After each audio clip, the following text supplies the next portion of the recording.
Everyone, कैसा कि आप लोगों का पेपर पेपर इतना इजी आया था। सोशल साइंस का इतना इजी पेपर आज तक नहीं आया जितना पेपर अभी मैंने देखा है।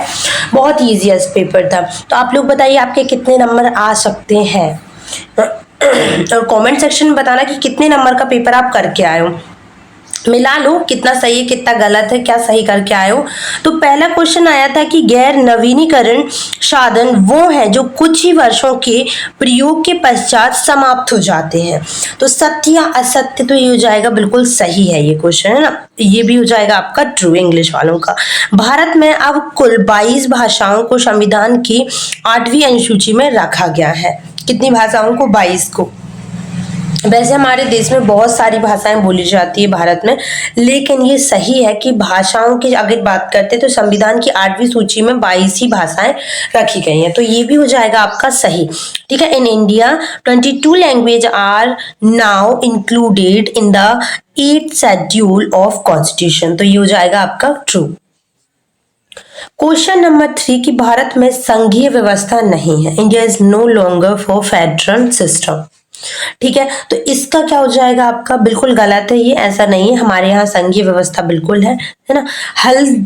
हल्दिया पतन कोलकाता का सहायक पतन था। हल्दिया पतन कोलकाता का सहायक पतन था।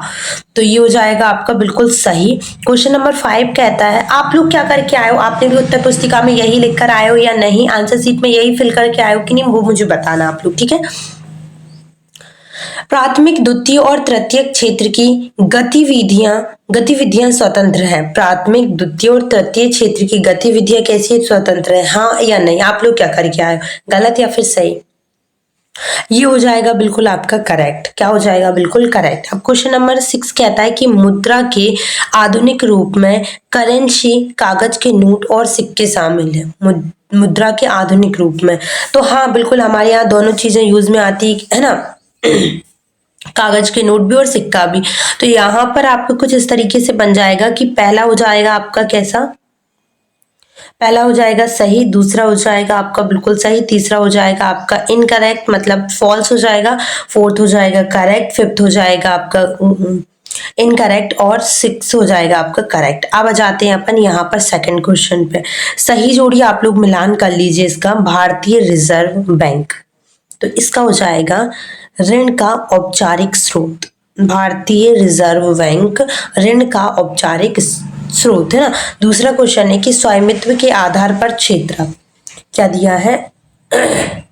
स्वामित्व के आधार पर क्या आपका क्षेत्रक, तो इसका चला जाएगा आपका ये सार्वजनिक और निजी क्षेत्र। क्या हो जाएगा आपका?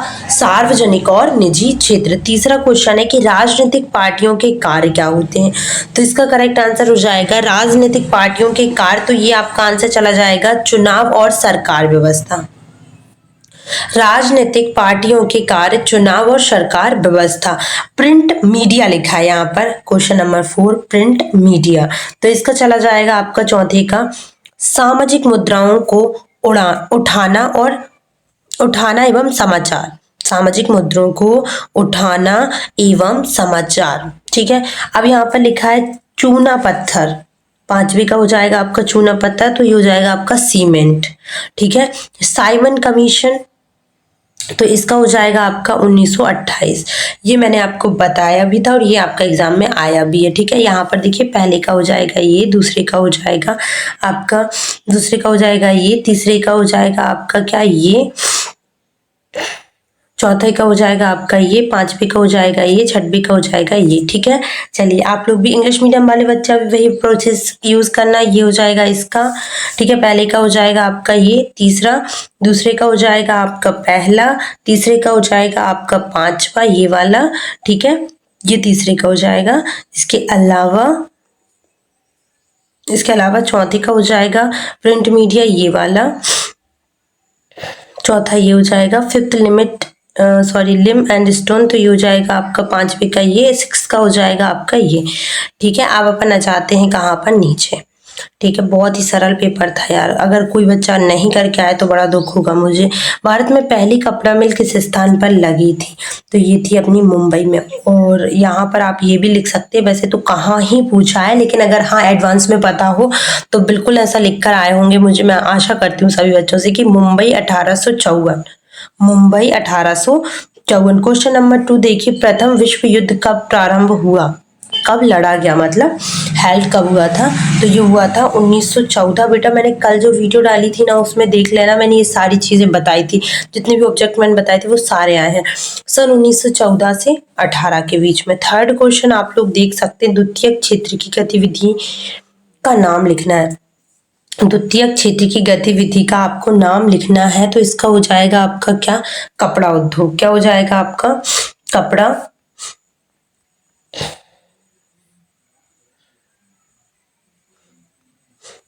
कपड़ा उद्योग। अब आ जाओ फिफ्थ वाले पे जरा, फोर्थ वाले पे, ठीक है। अतीत के देशों को जोड़ने वाला मुख्य माध्यम क्या था, तो ये था व्यापार मार्ग। अतीत के जितने भी उद्योग थे उनको जोड़ने का मतलब क्या था, मार्ग, तो व्यापार मार्ग। हाँ आगे देखिए, क्वेश्चन नंबर 5 कहता है आपसे कि किसी राष्ट्र में सरकार विरोध समूह की हिंसक लड़ाई जो युद्ध से लगे उसे क्या कहते हैं, तो यहाँ आपको हो जाएगा उसे गृह युद्ध कहते हैं। क्या कहते हैं, गृह युद्ध। गृह युद्ध उसको कहा जाएगा, ठीक है। अब यहाँ पर आपको देखना है 6 परिवहन का कौन सा साधन सबसे सुविधाजनक है, तो रेल परिवहन। ये तो मैंने तुमको कल भी बताया था।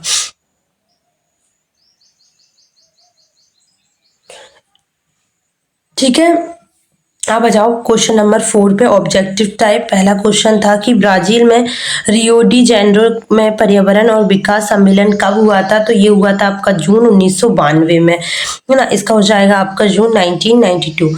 यहाँ पर देखिए, छोटा नागपुर क्षेत्र की मुंडा और संसाधन जातियां किन पेड़ों की पूजा करती थी, तो महुआ और कदम, है ना, इनकी करती थी जहां तक, तो हाँ दूसरे का हो जाएगा सी, ठीक है। इसके अलावा आप लोग देख सकते हैं तीसरा क्वेश्चन कि भारत की एक बड़ी जल परियोजना जिससे महाराष्ट्र, मध्य प्रदेश, गुजरात तथा राजस्थान सम्मिलित है, तो ये हो जाएगी आपकी क्या, तीसरे का हो जाएगा आपका ये वाला सरदार सरोवर बांध, ठीक है। अब आप यहाँ पर आ जाए आगे, ये क्वेश्चन भी मैंने आपको बताया था, इंग्लिश में हो जाएगा आपका ये वाला। आगे चलते हैं अपन इसका क्वेश्चन नंबर 4, ठीक है। भारत की मुख्य, ये लिखा है आपका कि भारत की मुख्य खाद्यान्न फसल कौन सी है, तो धान इसका करेक्ट आंसर हो जाएगा। ये देखिए क्वेश्चन नंबर 5 की महात्मा गांधी की प्रसिद्ध पुस्तक का नाम क्या था, तो हिंदू स्वराज, ठीक है, हिंदी स्वराज। HDI का अर्थ है, तो इसका हो जाएगा आपका क्या, मानव विकास सूचांक। मानव विकास सूचांक इसका करेक्ट आंसर हो जाएगा, ठीक है। चलिए आगे अपन एक बाकी में उत्तर और देख लेते हैं, जो लास्ट वन बचा है जो कि बहुत इंपॉर्टेंट है। ओके चलिए, कि खालिस्तान और देख लेते हैं। यहाँ पर लिखा है मागारा ग्रामीण रोजगार गारंटी अधिनियम 2005 के अंतर्गत खालिस्तान दिनों के कार्य रोजगार की गारंटी दी गई थी, तो इसका करेक्ट आंसर हो जाएगा आपका 100 दिन की, ठीक है। उसमें 100 दिन की गारंटी दी जाती थी। कृषि क्षेत्र की गतिविधि है, तो ये हो जाएगा कृषि जो है ना प्राथमिक क्षेत्र की गतिविधि है। क्या हो जाएगा इसका करेक्ट आंसर, प्राथमिक क्षेत्र की गतिविधि है। क्वेश्चन नंबर 3, मध्य प्रदेश एक राष्ट्रीय उद्यान है, तो पन्ना राष्ट्रीय उद्यान, ठीक है।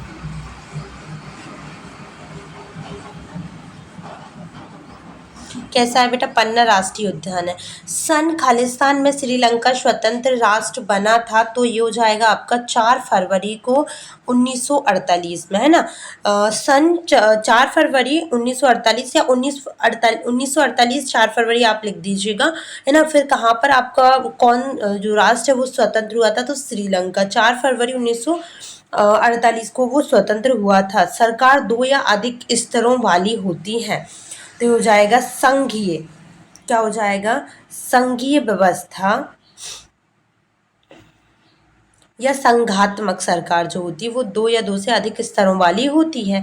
अफ्रीका में 1890 में रिंडर पेस्ट खालिस्तान था, तो ये हो जाएगा आपका मवेशी प्लेग फैला हुआ था ना, ठीक है, मवेशी प्लेग।